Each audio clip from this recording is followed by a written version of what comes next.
சொல்லுங்க. கொண்ட போட்ட விஷயம் இப்ப புதுசா இருக்கு எங்களுக்கு. சொல்லுங்க. ஆம்பளையாலும் கொண்டை போட்டிருப்பாங்க, பொம்பளையாலும் கொண்டை போட்டிருப்பாங்க அந்த நாள்ல. ஆமா. இவரு இருக்காருல்ல எங்க பெரியப்பா, இவரு ரங்கசாமி, அவரு உங்களுக்கு தெரியுங்களா? இவரு ராமண்ணனோட அப்பா. அப்பா அவரு கல்யாணம் செய்த பிறகுதான் தெரியும். இதான் ராமு அப்பான்னாங்க. இதோட அக்காவையும் இதான் அவங்க அக்கா அப்படின்னாங்க. அதான் தெரியும். அதுக்கு முன்னுக்கு தெரியாது.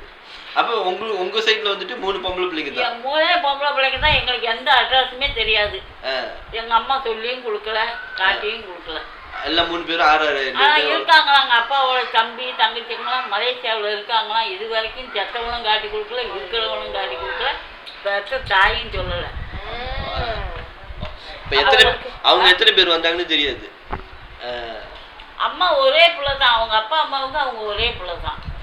அவங்க அம்மா அப்பா நாட்டாமக்காரலாம். ரொம்ப அதாவது அத்தியோட அப்பா நாட்டாமையா ஊர்ல. எல்லாம் கொண்டை போட்டுட்டு தான் இருப்பாங்க. எல்லாம் கொண்டதான். நாட்டாமனா அதை கொண்டை போட்டுருப்பாங்க. நீங்க சொல்றது சரிதான். பட்டி லாஜிக் இருக்கு. நாட்டாமையும் கொண்ட போடுவான், நாட்டாமை இல்லாதவனும் கொண்டதான் போட்டுருவான். இந்த மலேசியாவிலேயே எங்களுக்கு முதல் நெருங்கி எல்லாரும் கொண்டதான். ஆம்பளை பொம்பளை எல்லாமே கொண்டதான். இப்ப இடைக்காலத்துல தான் எல்லாம் வெட்டினானுங்க. ஒவ்வொருத்துக்கும் பொம்பளை விட முடி இது வரைக்கும் இருக்கும்.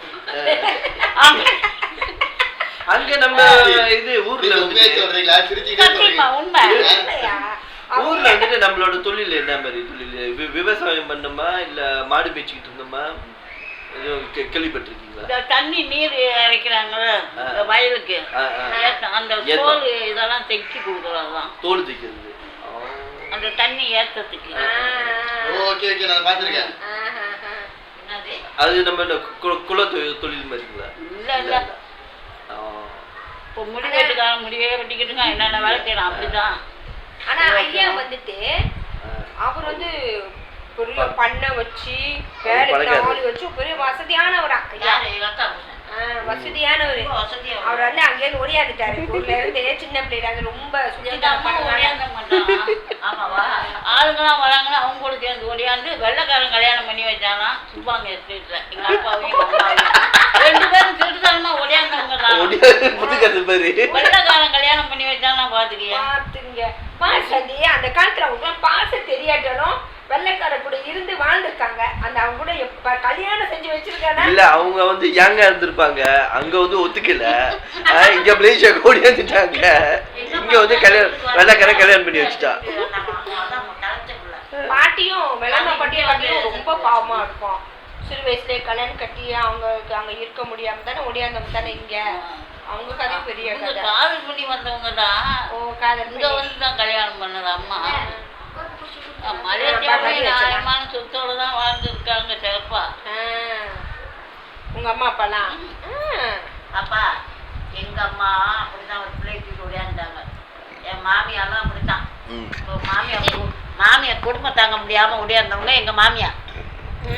அண்ணி எங்க மாமியா, அவங்க மாமியா குடும்பம் தாங்க முடியாம ஓடியாந்தவங்க ஒரு பிள்ளைய தூக்கிட்டு. அந்த பிள்ளையோட பேர் தான் மாலா, நாகமாலான்னு வச்சுருக்காங்க அந்த மகேஷ் மாலுக்கு. நாகமாலா. உனக்கு வந்து முத்தம்மான்னு வச்சாங்க. ஏன்னா 2வது மக ஒன்று செத்து போச்சுல்ல, அதோட பேர் தான் உனக்கு வச்சுது. நான் தவமணி தேவின்னு வச்சேன் உனக்கு, அவங்க முத்தம்மான்னு வச்சாங்க பாட்டி. ஏன் நீ உயிர் எடுக்கிற? எத்தனை நாள் தெரியுமா இந்த மாதிரி? இல்லம்மா இதெல்லாம் நல்ல கதைங்கம்மா. கேட்கறதுக்கு அவங்களோட அம்மா அப்பா வந்துட்டு வந்து இப்பதான் சொல்றாங்க. அவங்க அப்பா வந்துட்டு நாட்டாம நம்ம இவ்வளவு நாளா தெரியுமா? நம்மளும் ஒரு நாட்டாம பரம்பரை இருந்திருக்குன்னு இப்பதான் தெரியும். யாரும் சொல்லணும். எங்க தாத்தா தான் வந்து நாட்டாம இருந்தவர் அப்படின்னு. அம்மா நல்லா இருக்கும்போது சொல்லுவாங்க, எங்க அப்பா ஒரு நாட்டாமக்காரு, நான் ஒரே பிள்ளை தான், சொத்தெல்லாம் என் பேர்ல தான் இருக்கு. அப்படி பொம்பளை ஏன் விட்டுட்டு வச்சுனாக்கா கேட்டு சொத்தை வச்சுக்கிட்டு ஏன் விட்டுட்டு ஓடியாந்தேன்.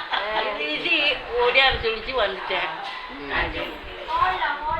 நீயே வந்து நல்லா செல்வாக்க தான் வாழ்ந்துருக்காங்க. அவங்க எஸ்டேட்ல அவங்க இருப்பாங்களா? அம்மாவோட அம்மா அவங்களுக்கு எப்படி அந்த புத்தி? எங்க அப்பா சாவும் தான். ஓ, அதுக்கு மேலே நல்லா தான் இருக்கும். சியாமுக்கு போய் அங்க சட்டக்காரன் இருந்தான் அன்னைக்கு சுப்பாங்க எஸ்டேட்ல. அவனுக்கு எங்க அப்பாவுக்கும் கொஞ்சம் கூட பிடிக்காதான். சுப்பாங்க எஸ்டேட்லயும் கங்காணி வேலை தான், ரொம்ப உயர்ந்து இருந்திருக்காரு மேலையா. அவனுக்கு பிடிக்காதான் சட்டக்காரனுக்கு. ஜப்பாங்க அவன்கிட்ட சொல்லி சியாம்ல போய் ஜப்பாங்க ஒருத்தனை போட்டு அடிச்சானா, அடிச்சே சாவடிச்சுட்டானான் தமிழ்ல. அந்த ஆத்திரம் கொடுக்க முடியாம இவரு போய் அவனை அடிச்சு போல, அவனுங்க வந்து இவரை அடிச்சு காலை உடச்சிட்டானுங்க. கால் இல்லாம வீட்டுக்கு போகக்கூடாதுன்னு அவங்க தம்பி இருந்திருக்காரு. அவங்க தம்பி அவரோட தம்பி கூட போயிருக்காரு.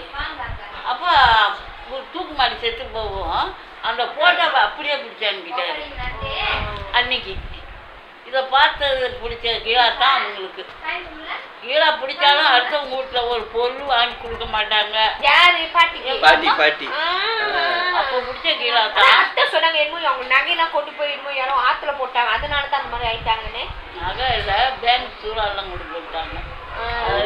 அது வந்து ஆளு ஏமாத்தி தானே அத்தை கொண்டு போய் எடுத்துட்டாங்க, ஏமாத்திட்டாங்க அவங்கள. அப்ப அவங்க வந்து கங்காணி மாதிரி அவரு. அந்த மாதிரி இருந்தாலும் அந்த அண்ணா வீட்டுல போய் இங்க பில்பாக்ல அந்த தெருவாசல் எல்லாம் குச்சி அதெல்லாம் நாங்க பாத்துட்டோம், சுத்தம் பண்ணுவாங்க. அதெல்லாம் தெரியும். அவங்க ஏன் அந்த மாதிரி ஆனாங்கன்னு அத்தை என்ன சொன்னது வந்துட்டு, அவங்க நகைங்கெல்லாம் யாருக்கிட்டையும் ஏமாந்துட்டாங்களாம். நாங்க நிறைய சொத்து பத்துங்கெல்லாம் இருந்து ஒருத்தங்கிட்ட நம்பி கொடுத்தப்ப அவங்க ஏமாத்திட்டாங்களாம். இல்ல இல்ல, இவர் நல்லா இருந்ததுனால அந்த சட்டக்காரனுக்கு பிடிக்காதனால தான் இந்த இவ்வளவு பிரச்சனை. அப்பதான் சியாமுக்கு போகும்போது 24 மூட்டை அரிசி மூட்டை வீட்டு முன்னால மண்ணில் பதிச்சிருக்கான் அப்பா. நீ யாருக்கிட்டையும் போய் எதுவும் கேட்கக்கூடாது, இதை எடுத்து நீ சாப்பிடுங்க, பிள்ளைங்க குட்டியோடு நீ சாப்பிடுங்க. மாடுங்க யார் உங்கப்பா? மாடு ஆடுலாம் எக்கச்சக்கமா. இது இந்த ஒரு இடத்துல செத்தார், அவர் வந்து 2ஆவது அப்பா. அப்பா இல்லை, அவர் தான் மாடு மேய்ச்சிக்கிட்டு இருந்தவர் எங்கள் வீட்டில். சொட்ட முக்கால்வாசி அழிச்சவர் அவர் தான். அதனாலதான் பிடிக்காது அவரை கண்டா. எங்க அம்மா அடிக்கடி சண்டை. நீங்க கிளம்பல சார்? கிளம்பி